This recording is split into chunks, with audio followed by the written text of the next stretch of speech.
وضعیتشون تقریبا همونی بوده که از قبل بوده، تیکو داره و در حال با درمان تقویتی داریم کمکش میکنیم که به زندگی خودش ادامه بده.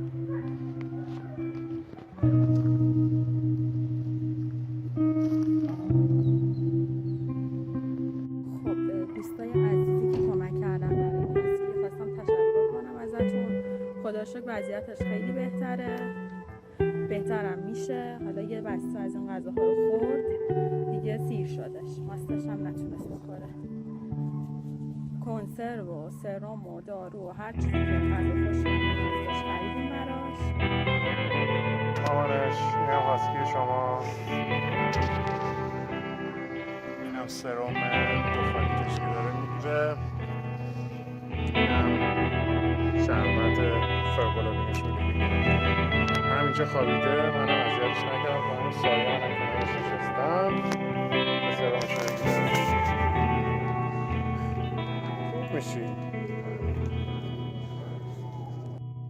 دوستان عزیزی بچه ها الان اومدن دکتر، کلی هم دکتر کارهای لازم دارن واسهشون انجام میدن. منم فعلا اینجا، ولی این بچه اگر یه خانواده سرپرستیش رو به عهده بگیره خیلی خوب میشه، چون هم کوچیک سایزش، هم مظلومه، صدا هم نمیکنه، فقط غذای خوب و محبت میخوادش. اگه کسی میتونه دریغ نکنه.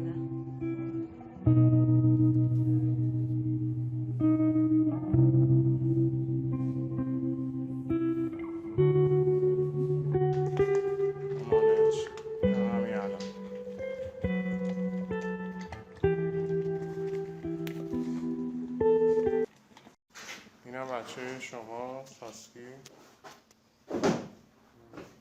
حال خوشی همچنان نداره. سرم تراپی کارهایی که نیازه رو انجام میدیم براش تو جواب آزمایشش میدیم. ببینید حالشون توان ایستادن هم نداره. جاش اینجا نیست، اینجا شده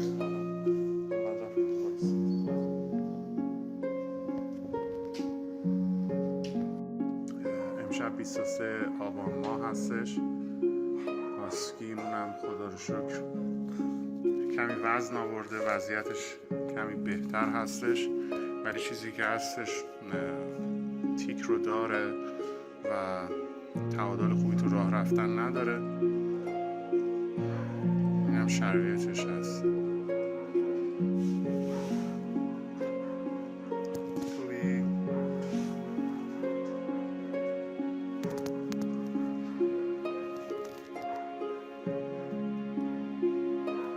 اینم که دوستشه.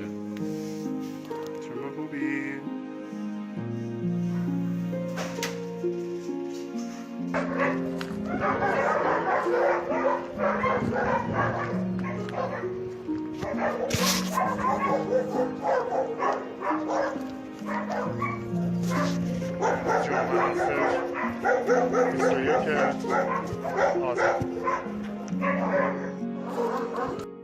خب اینم هاسکی عزیزمون لیان خانوم که اومدم به دیدنش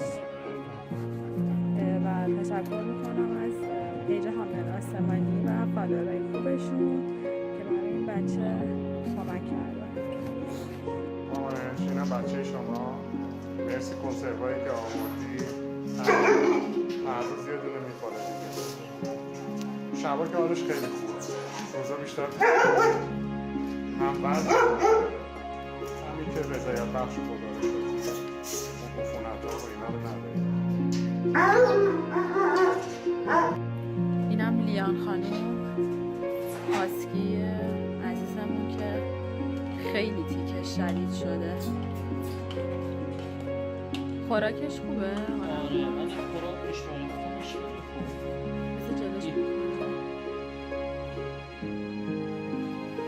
تیکش خیلی زیاد شده.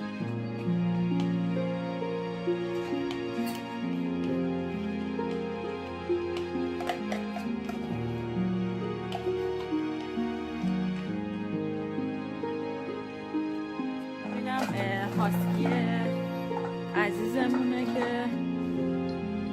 تیک شدید داره، قسمت سرش که البته خیلی بهتر شده تیکش. ببینید چقدر لاغره. این باید کنسرو بخوره، یعنی تازه با این همه کنسرو که یه دونه بهش میدیم با غذای نقاهتگاه اینجوری شده. دوستانی که میخوان این بچه توپل بشه تو خرید کنسروش کمک کنه. این بچه خونگیه، خیلی هم سایزش کوچیکه. اصلا اینجا جای این بچه نیست چون هوا سرده، این بدنش ضعیفه، نیاز به یه خانواده داره. هر کس میتونه بهش جا بده، زندگی بده، تماس بگیره، یه دایرکت بده. همه کارشو خودش میکنه، اصلا مسئولیتی نداره واسه کسی.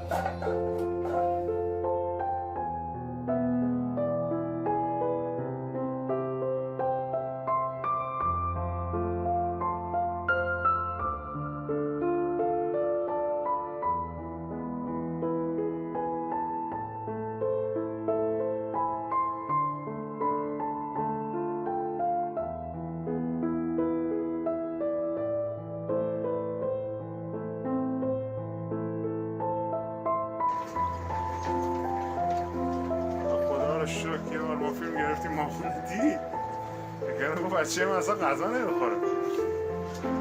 هر شب همینه، ولش میکنم میاد بیرون که اینا که چیشو پیپی میکنن و اینا، خودش مستقیم میاد آشپزخونه، یه دلی از ازا در میاره و دوباره میاد میره سر جاش.